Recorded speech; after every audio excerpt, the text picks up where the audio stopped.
حضرت سالبہ بن عبد الرحمن رضی اللہ تعالیٰ عنہ حضور نے بھیجا کسی کام سے، ایک گھر کے قریب سے گزرے، سامنے کیا دیکھتے ہیں؟ صحابی رسول ہے، انصار میں سے ہیں، ایک گھر کا دروازہ کھلا ہے، ایک بے پردہ عورت کے چہرے پہ نظر پڑ گئی، ایک بار پھر دیکھ لیا، دل میں خیال آیا یہ تو میں نے گناہ کر لیا ہے۔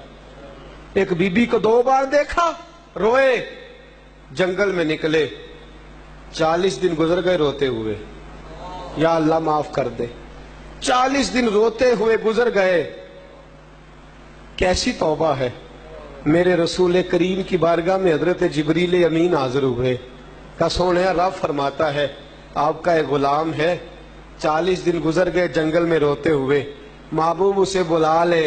رب فرماتا ہے میں نے توبہ قبول فرما لی ہے، بلائیے۔ بلانے کون گئے؟ حضرت سلمان فارسی۔ بلانے کون گئے؟ حضرت علی المرتضی شیر خدا رضی اللہ تعالیٰ عنہ بلانے گئے۔ حضرت علی کو آتے دیکھا تو جناب سالبہ دوڑ کے آئے، حضرت علی کے قدموں میں گرے، کہنے لگے علی مجھ سے گناہ ہو گیا ہے، توبہ بڑی کی ہے، پر ڈرتا ہوں مصطفیٰ کا سامنا کیسے کروں گا، میری سفارش کریں گے؟ حضرت علی کہنے لگے چل تجھے حضور نے بلایا ہے، چل تجھے نبی کریم بلاتے ہیں۔ جناب سالبہ کہنے لگے نہیں، میں اس قابل نہیں کہ حضور کے سامنے جاؤں، اس طرح کرو مجھے اس وقت لے جانا جب نبی پاک نماز پڑھا رہے ہوں، میں نے تو گناہ کر لیا ہے، میں سامنا نہیں کر سکتا۔ لے گئے مسجد میں، حضور جماعت کرا رہے تھے، نبی پاک کی تلاوت کی آواز سنی، چیخے مار کے رونے لگے، زمین پہ گرے، صحابہ نے اٹھایا، اٹھا کے گھر پہنچا دیا۔ نماز کے بعد حضور نے فرمایا سالبہ کو لینے گئے تھے، سونیا سارا کچھ آپ جانتے ہیں، نماز میں بے ہوش ہو گئے، گھر چھوڑ آئے، سالبہ تیرے نصیبوں پہ قربان جائیں، توبہ کا کتنا کو اجر ملتا ہے۔ ادھر خدا کا پیغام آتا ہے اور توبہ پہ انعام یہ ملا کہ میرے رسول پاک نے فرمایا چلو میں اس کے گھر چلتا ہوں۔ یہ توبہ کا انعام دیکھیے، یہ توبہ کا انعام دیکھیے، یہ توبہ کا انعام دیکھیے کہ حضور چلے گھر کی طرف، میرے رسول پاک دروازے پہ پہنچے، ساری اللہ کی رحمتیں، خدا کا سارا کرم، سارا فضل جناب سالبہ کے دروازے پہ۔ چارپائی پہ لیٹے ہیں، حضور آگے بڑھے، سرانے والی سائیڈ پہ میرے محبوب بیٹھے، ان کا سر اٹھا کے اپنی گود میں رکھا، اور جب ان کے بالوں میں برف سے ٹھنڈا، کستوری سے زیادہ خوشبو والا حضور کا ہاتھ بالوں میں گیا، حضرت سالبہ نے آنکھ کھولی، جھٹ سے اپنا سر اٹھایا، زمین پہ رکھا، کہ سونیا میں اس قابل نہیں کہ تیری گود میں آ سکوں، حضور مجھ سے گناہ بہت بڑا ہو گیا، آقا میں اس قابل نہیں۔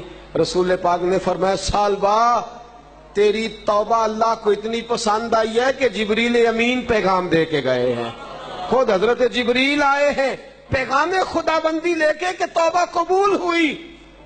یارو کیسا درد ہے، کیسی توبہ ہے۔ حضرت سالبہ کہنے لگے سونیا آپ بتائیں آپ مجھ سے راضی ہیں کہ ناراض ہیں؟ حضور آپ راضی ہیں کہ ناراض ہیں؟ اللہ کے رسول نے فرمایا سالبہ خدا بھی راضی ہے، میں بھی راضی ہوں۔ یہ جملے کیا تھے؟ دنیا اور آخرت کی کامیابیوں کا پیغام تھے۔ جب حضور کی زبان سے نکلا نا راضی ہوں، اللہ اکبر کہہ کے ایک نعرہ لگایا، روح ان کی پرواز کر گئی۔ جنازہ اٹھا تو حضور نے فرمایا صحابہ تم وہ دیکھ رہے ہو جو میں دیکھتا ہوں؟ کہ یا رسول اللہ کیا؟